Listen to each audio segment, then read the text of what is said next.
with more than $1 billion raised to help students pursue their passion.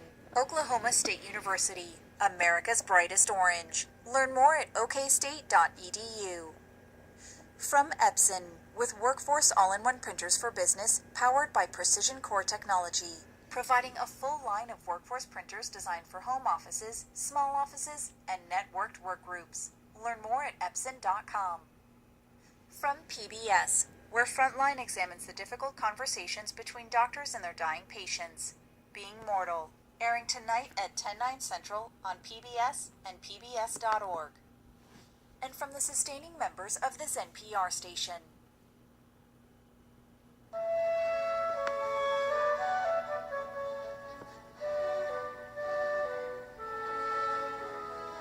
You're listening to WLJS in Jacksonville, Alabama. WLJS is the campus radio station of Jacksonville State University. We broadcast from studios in Self Hall on the JSU campus. Each weekday we feature Morning Edition from National Public Radio and Performance Today from American Public Media. Thank you for listening to 91.9 FM WLJS.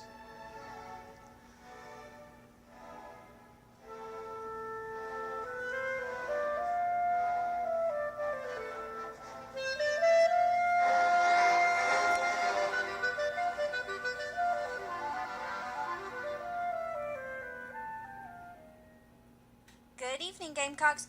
You're listening to Gamecock Weekly, where we've got the latest on JSU sports, campus and local news, and upcoming events. I'm your co-host, Hannah, and unfortunately, my co-host, Darche, won't be here tonight. But first, we've got the associate editor from the Chanticleer, Alex McFry, to tell us about some stories we can look forward to this week. What may we expect from the Chanticleer this week, Alex? Hi, Anna.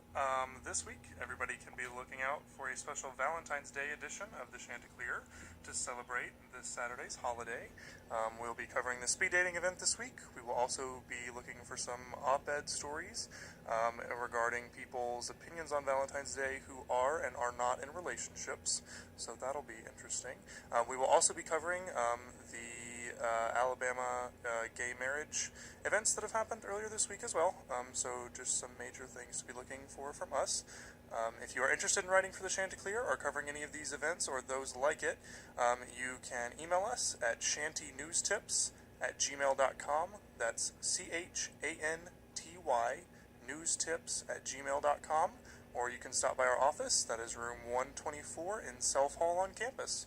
Thanks so much. We look forward to hearing from you guys. Thank you, Alex. Everybody needs to be sure to pick up a copy of the Chanticleer on Thursday.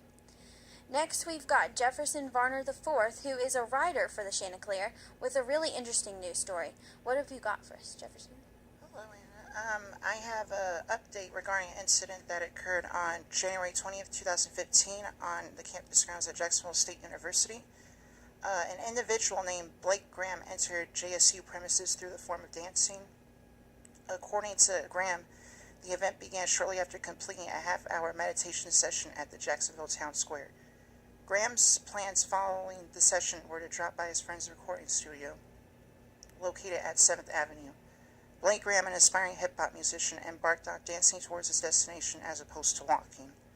Along his way, Graham noted JSU students roaming the stadium and decided to dance on JSU grounds due to claims of the student body deserving someone who was being themselves.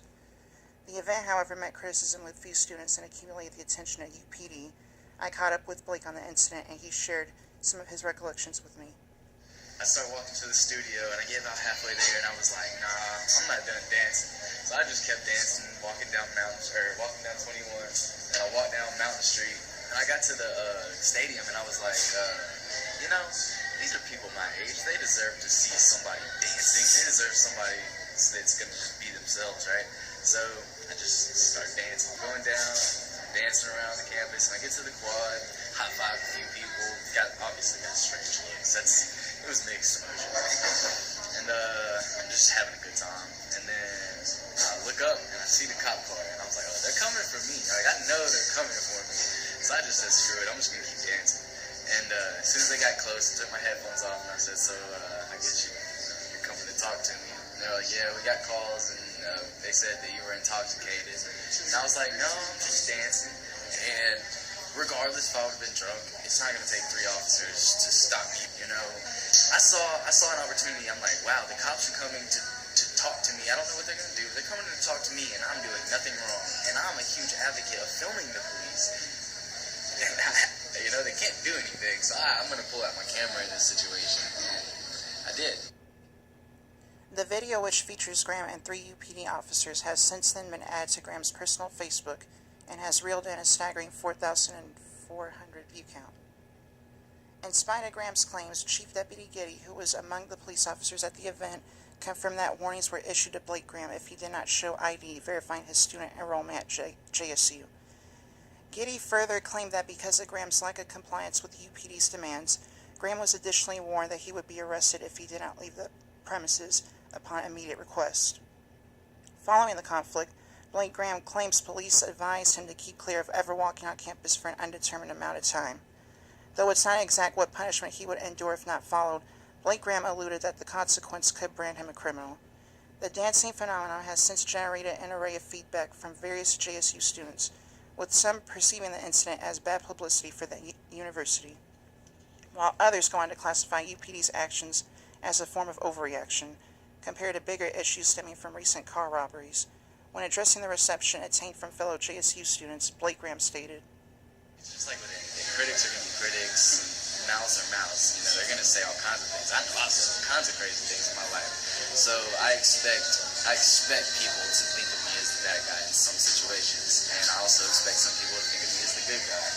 And again, it's always going to come back to it. At the end of the day, I was just expressing myself. I don't know if you saw this, but on every share of the video, I'd comment on it. I said freedom of expression, freedom of expression, freedom of expression. Because that's the whole thing, you know? Express yourself.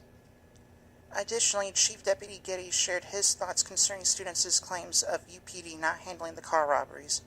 Giddy disclosed that 1 week ago, a local Jacksonville individual was found on campus grounds with a stolen radio in his pocket, all the while being in the act of stealing another radio from a nearby car. The individual was then arrested and deprived of various items he had stolen. The items were then restored to their rightful owners, according to Chief Deputy Giddy. In recent times, the dancing incident still surges as a debatable discussion in JSU course curriculums like social media and society. Regarding on how future generation of JSU students may view the event, Blake Graham stated, From the core point of whatever it is, me, I'm telling you, let this be your reason to keep on believing, to keep on expressing, to keep on having fun. Like, that's what it is, point blank period. I understand that people are going to look at it, they are going to look at it differently. But I'm telling everybody, look at it for what it is. And that is one human being saying to a bunch of other human beings, hey, you're alive, go experience. That's why you're here, is to experience, to grow, to spark ideas, to spark change. I mean, society will never be the same. It's always going to change. It's always in a constant state of change. So be the change. You know, you see that all the time on Facebook and these little New Age posts, but it's so true. Be the change. Nevertheless, UPD advises non-students to not trespass campus grounds. Rather, it would be viewed as a form of disruption and disrespect towards the student body. Thank you. Thank you so much, Jefferson. That was a really interesting story. Be sure to check out the Chanticleer print edition and their website to look for Jefferson's article. It's 7 after the hour, and you're listening to Gamecock Weekly, and we don't have commercials because our system is down. So, up next, we have got Caleb and Seth with a sports update. Well, that we do, Hannah. Thank you so much. Hope you're having a wonderful night, Gamecocks, and thanks for tuning in here with us on Gamecock Weekly here on 91.9 WLJS. Let's talk some Gamecock men's basketball as